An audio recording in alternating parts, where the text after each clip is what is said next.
At the birthday dinner party, while introducing me, she smiled and said, "Don't be under any misunderstanding. You're just temporary." The people listening laughed. I stood up, went to the counter, paid my bill, and left. When she realized what had happened, she came to my office with her uncle. "I'm 29, work as a commercial architect, and until 3 weeks ago, I thought I was building something real with someone." Her name was Amber. We'd been together for 8 months, long enough that I'd started imagining a future, short enough that I apparently hadn't seen who she really was. We met at a mutual friend's housewarming party in March. She was charming, quick-witted, had this way of making you feel like the only person in the room when she wanted to. Within a month, we were spending most weekends together. She worked in pharmaceutical sales, traveled often for conferences, and had a close-knit family she talked about constantly. I liked that about her, the family thing. Mine was scattered across 3 states, and I'd always wanted that kind of closeness, that sense of belonging somewhere. The problem started small, so small I convinced myself I was overreacting. She'd make little jokes at my expense in front of her friends. "He's not exactly handy," she'd say with a laugh when I mentioned hiring someone to fix my kitchen cabinet. Or, "Don't ask him about sports, trust me." I laughed them off initially. Everyone teases their partner, right? But there was something in her eyes when she said these things, a glint of satisfaction, like she enjoyed watching me shrink a little in front of people. By July, the comments had escalated. She'd forget to introduce me at gatherings, leaving me standing awkwardly at the edge of conversations. She'd check her phone constantly when we were alone, but be completely present when her friends were around. When I brought it up once, she looked at me like I was being ridiculous. "You're so insecure," she said, shaking her head. "It's not attractive." I dropped it. Started working later, going to the gym more, anything to avoid the feeling that I was somehow failing a test I didn't know I was taking. Her birthday fell on a Saturday in late November. She'd been planning this dinner for weeks, sending daily updates about the guest list, the menu, what she was going to wear. She invited her entire friend group and a few family members to an upscale Italian place downtown, the kind with a 3-week wait list and entrees that cost $40. She asked me to come early to help greet people, to make a good impression. I showed up at 6:30 in a navy suit I'd had dry cleaned for the occasion, holding a carefully wrapped gift I'd spent 2 hours picking out, a vintage compass necklace she'd admired in an antique shop months before. I'd gone back 3 times to make sure it was the right one. "You look nice," she said when I arrived, barely glancing at me. Her eyes were already scanning the room, tracking who had arrived, who was still missing. The restaurant was one of those trendy spots with exposed brick walls and Edison bulbs hanging from the ceiling in geometric patterns. About 20 people were scattered around a long table that dominated the private dining area. I knew maybe 4 of them. Amber flitted between groups, laughing loudly, touching arms, throwing her head back in that way she did when she wanted everyone to notice her. She was completely in her element. I stood near the bar, nursing a gin and tonic, making small talk with her cousin about real estate prices and interest rates.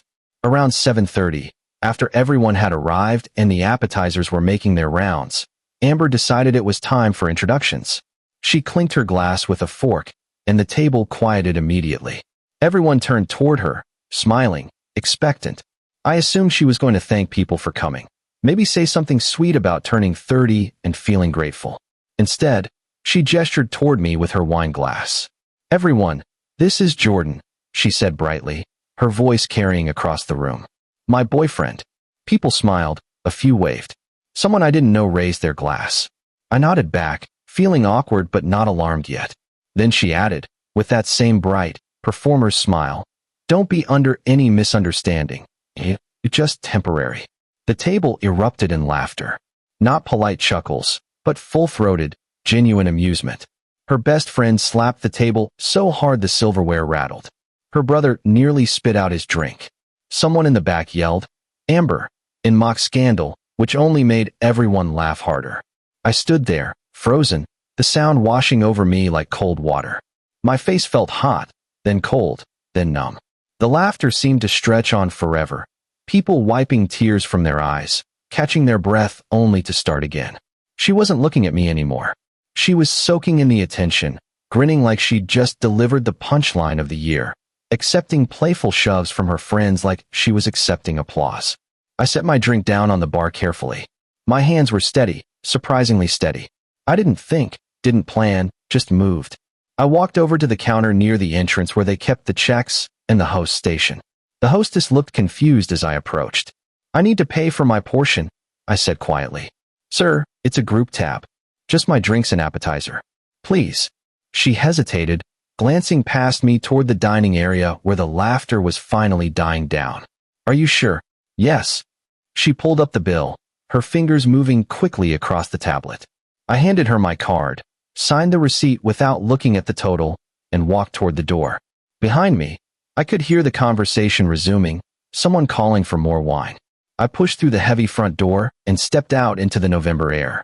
Outside, the cold hit my face, sharp and clean. I stood on the sidewalk for a moment, letting the adrenaline settle, watching my breath fog in the streetlight. A couple walked past, hand in hand, laughing about something. I felt completely outside of myself, like I was watching this happen to someone else. My phone buzzed in my pocket. I ignored it. Then it buzzed again, and again. I walked 3 blocks to where I'd parked, got in my car, and just sat there for a moment. The phone kept buzzing.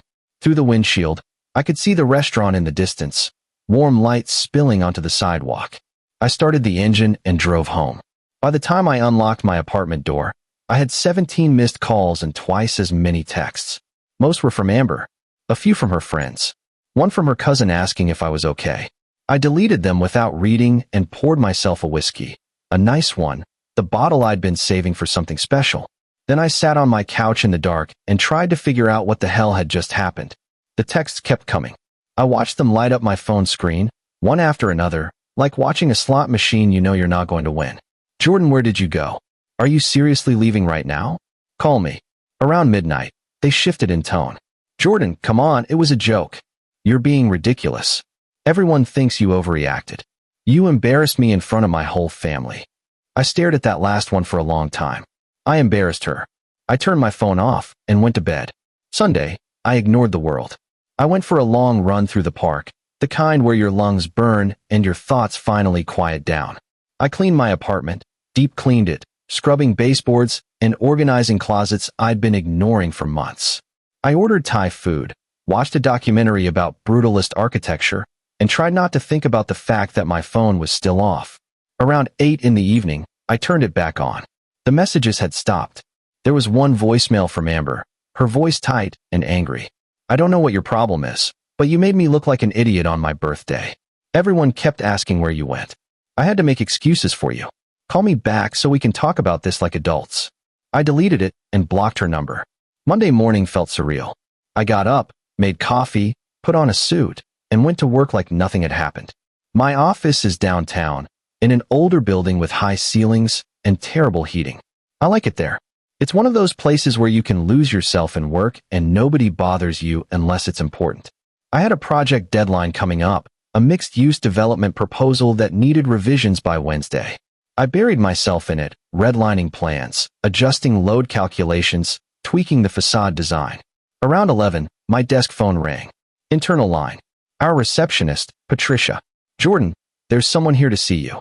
I don't have any appointments this morning. She says it's personal." "Amber?" "And there's a man with her." I felt my jaw tighten. I closed my eyes, took a breath. "Tell them I'm in a meeting. She's insisting. She says it's urgent." "Patricia." "I'm sorry, Jordan. She's making a scene. You might want to come out here." I saved my work, straightened my desk, and walked out to the lobby. Amber was standing near the elevators, arms crossed, looking like she'd barely slept. Her hair was in a messy bun, no makeup, wearing jeans and an oversized sweater. Next to her was a man in his 50s, thick build, graying hair, expensive watch. Her uncle. I'd met him once at a family barbecue over the summer. He owned a construction company and had spent most of the afternoon talking about lumber prices. "Jordan," Amber started, her voice strained, almost pleading.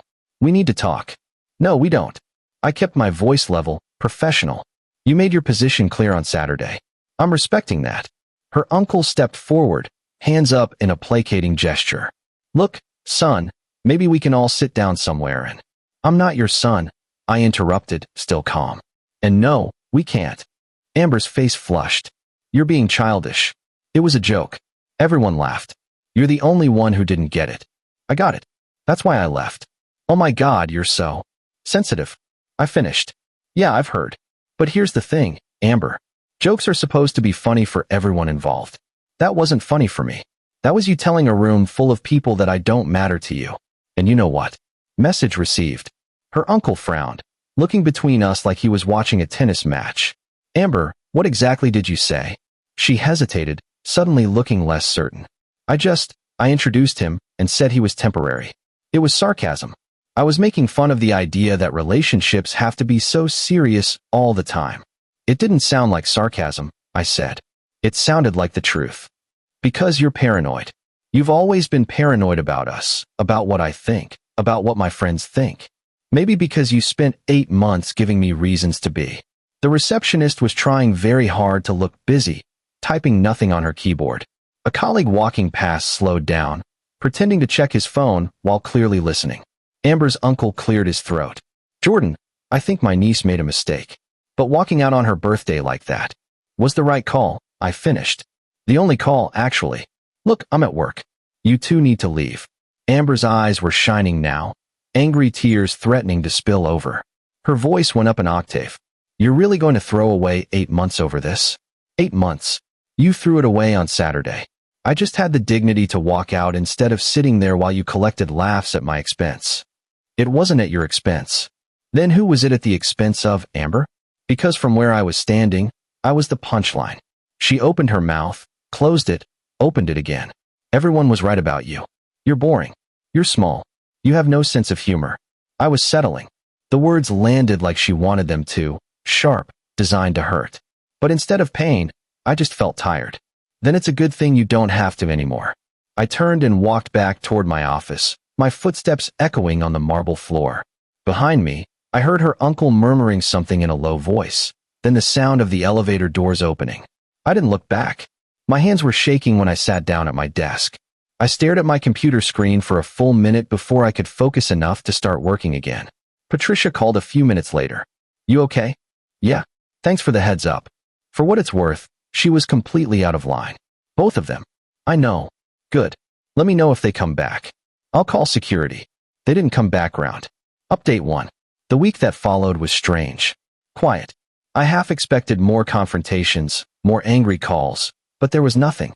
Amber's social media went dark, no posts, no stories. I didn't check obsessively, just once out of morbid curiosity on Wednesday night when I couldn't sleep. A mutual friend, Lauren, reached out that same day via text.